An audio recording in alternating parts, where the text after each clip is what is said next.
Un peu serré, mais nous avons voulu que ce dimanche, avant de partir après la Pentecôte, que nous puissions chacun prendre la Sainte Seine.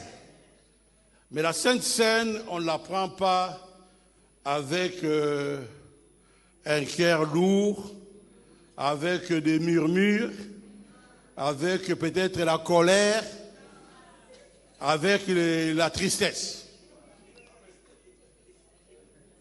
Amen. Hein? C'est pourquoi, avant que nous puissions prendre la Sainte Seine, je voudrais d'abord vous encourager et vous éclairer par rapport au combat que nous sommes en train de mener. Peut-être beaucoup de gens, vous menez un combat, comme disait le pasteur Serge, vous ne connaissez ni les tenants, ni les aboutissants. Au contraire, la bitumba, je vais vous expliquer un peu l'histoire de ces bâtiments. En 10 minutes, comme ça, nous allons passer à la Sainte Seine, à la table du Seigneur. Il faut mettre la table, il n'y a pas de souci. Hein. Mettez la table, mais pas beaucoup dérangé. Alors, comme peut-être on vous a déjà dit, et moi, je suis arrivé ici en Belgique en 1993, 93 comme étudiant.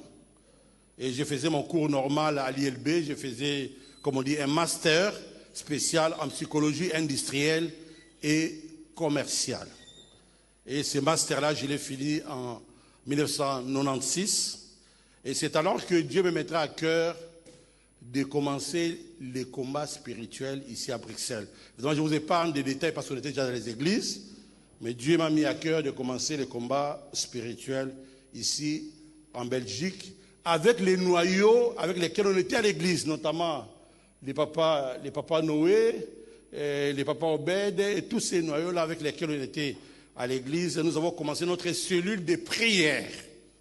Et mamie Pauline, dans ma cave, chez moi, à la maison. C'est alors que je vais écrire moi-même, de ma propre main, à Papa Olangi, que je voudrais continuer les messages du combat spirituel ici en Belgique. Et je voudrais quand même prendre votre statut et faire la même chose que vous faites au Congo. C'est alors qu'ils vont m'envoyer leurs statuts, leurs histoires de Kinshasa, comme ils faisaient. Et moi, je vais essayer d'introduire ici. On m'a dit non, il faut adapter ça. Il faut faire ça selon les modèles locaux. C'est comme ça que j'ai adapté sur les modèles locaux.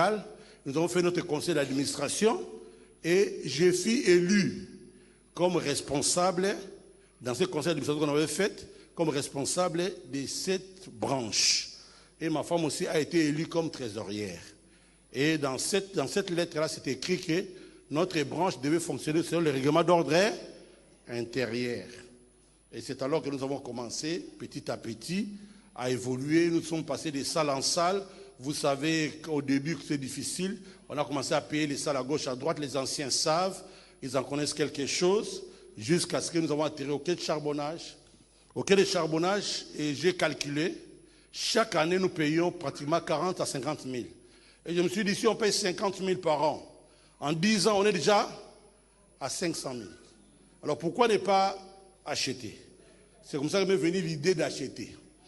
Et à la 5e année, j'ai proposé à tout le monde que nous voudrions acheter. Et tout le monde était d'accord. Et les gens se sont déployés. Ils sont allés chercher des crédits à gauche et à droite. Les gens ont pris des crédits et j'ai même dit à papa et maman Langia, nous sommes en train de chercher, construire, prier pour nous dire, nous avons ça la caca. Et les gens ont pris des crédits à gauche et à droite. Je me souviens même les jours où papa Fidèle a fini son engagement de 3500, il était très content. Parce que pour 3500, ils avaient bitumba. Sans travail. Alors, les papas Obed, tout le monde est entré dans les banques, ils sont allés emprunter de 5 000 euros. Moi-même, je me souviens, je vais vous montrer après, j'avais un véhicule que j'ai vendu et j'ai donné à papa Obed, quand là où on versait, je lui ai versé 20 000 euros cash.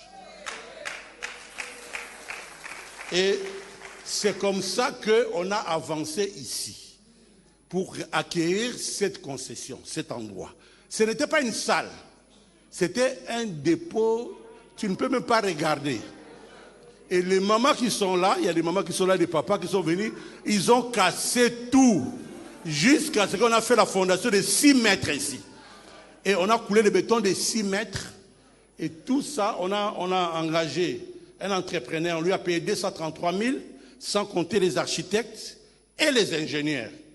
C'est comme ça qu'on a commencé à construire. Il y a des maçons qui sont là, papa Alphonse est là, papa Mathias est là. On a commencé à construire les bâtiments. Ces bâtiments, c'est pas que nous l'avons construit.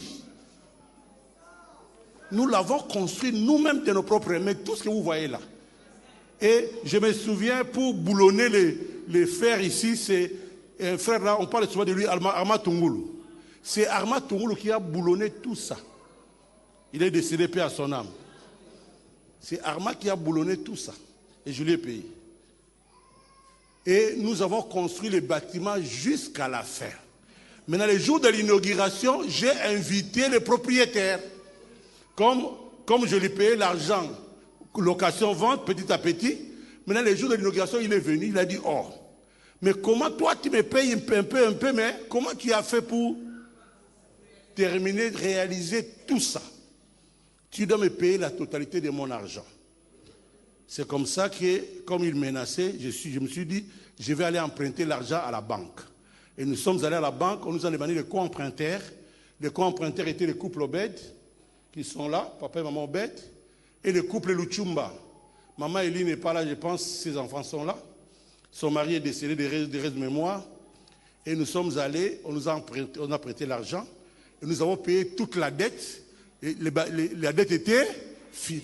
Et on a pris les bâtiments, c'était à mon propre nom.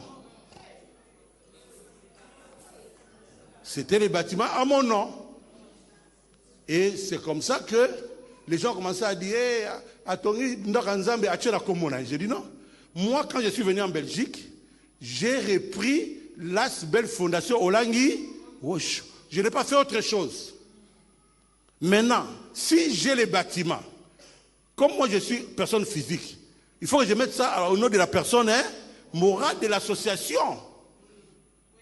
Mais comme les gens parlaient, pendant ce temps, nous on payait les crédits pendant 5 ans. Alors maintenant, on nous a convoqués à Kinshasa, il y avait une réunion là-bas.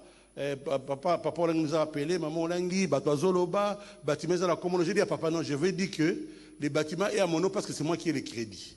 Les bâtiments, c'est en partie parce que c'est parti à l'association de Bruxelles. Mais quand je finirai les crédits, je donnerai les bâtiments à l'association. Je lui ai dit ça à Cotonou.